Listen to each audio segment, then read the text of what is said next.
పాలమూరు, రంగారెడ్డి, నల్లగొండ జిల్లాలలో గ్రామాన దానికి పోస్టర్ డిజైన్ అవుతుంది, కరపత్రం డిజైన్ అవుతుంది, ప్రజా ఉద్యమాలు చేస్తాం, పెద్ద బహిరంగ సభలు పెడతాం.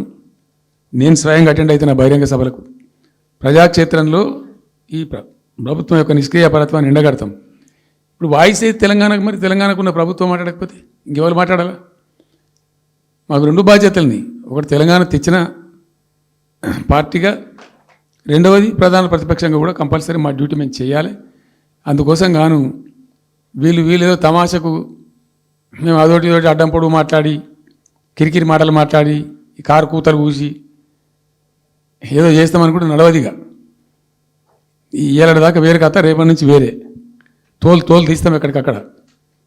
ప్రజలు ఖచ్చితంగా ఎక్కడికక్కడ నిలబెట్టే ప్రయత్నం చేస్తాం. అడుగున చెక్ చేస్తాం, ప్రతి విషయంలో చెక్ చేస్తాం. Sufficient time we have given. మేము తొందరపడి మేము ఎందుకు కన్నెర్రయ్యి మా ప్రభుత్వం పోయింది వీళ్ళు వచ్చింది అనేటువంటి ఒక పిచ్చి అయ్యి అట్లా మేము చేయలే, అటువంటి వాడికి పోలే. ఇష్యూల మీద పోరాడుతున్నాం, ఒకే ఫీజు రియంబర్స్ మీద పోరాడుతున్నాం, ఇంకోటి పోరాడుతున్నాం, రకరకాల భూదందాల మీద, దోపిడీ మీద, చెర్ల మీద పోరాడుతున్నాం. పార్టీ కొట్టాడుతున్నది, తప్పదు కాబట్టి కొట్టాడుతాం. ఇప్పుడు మొదటికే ముప్పు వచ్చే పరిస్థితి ఉంది. అటు గోదావరి మీద అరాకిరి చేసి చంద్రబాబు నాయుడు, ఏపీ ప్రభుత్వం నల్లమల సాగరు, ఈ సాగరు, ఆ సాగరు, అటు గోదావరి దోపిడీ జరుగుతూ ఉంటే దాని మీద సప్పులు లేదు. ఇటు కృష్ణలో ఇంత ఘోరంగా పాలమూరు ఎత్తిపోతల మీద దీని మీద సప్పులు లేదు. మరి ఎవరి ప్రయోజనాల కోసం ఉన్నట్టు రాష్ట్ర ప్రభుత్వం? ఏం చేయడానికి ఉన్నట్టు? ఏం జరుగుతున్నట్టు రాష్ట్రంలో? కాబట్టి ఎట్టి పరిస్థితుల్లో నేనే స్వయంగా రంగంలో దిగాలనుకున్నా. దినం ఈరోజు డిసిషన్ అయిపోయింది. 2-3 రోజులలో, 2-3-4 రోజులలో, రాబోయే 3-4 డేస్లో ఆయా జిల్లాల నాయకులతో సమావేశమై ఖచ్చితంగా చాలా పెద్ద ఎత్తున అక్కడ గ్రామానికి డప్పు కొడతాం, మొత్తం సభలు పెడతాం, కవులు, గాయకులు, కళాకారులు అందరినీ తట్టి లేపుతాం. మీ పత్రికా విలేకరులను కూడా రిక్వెస్ట్ చేస్తాం.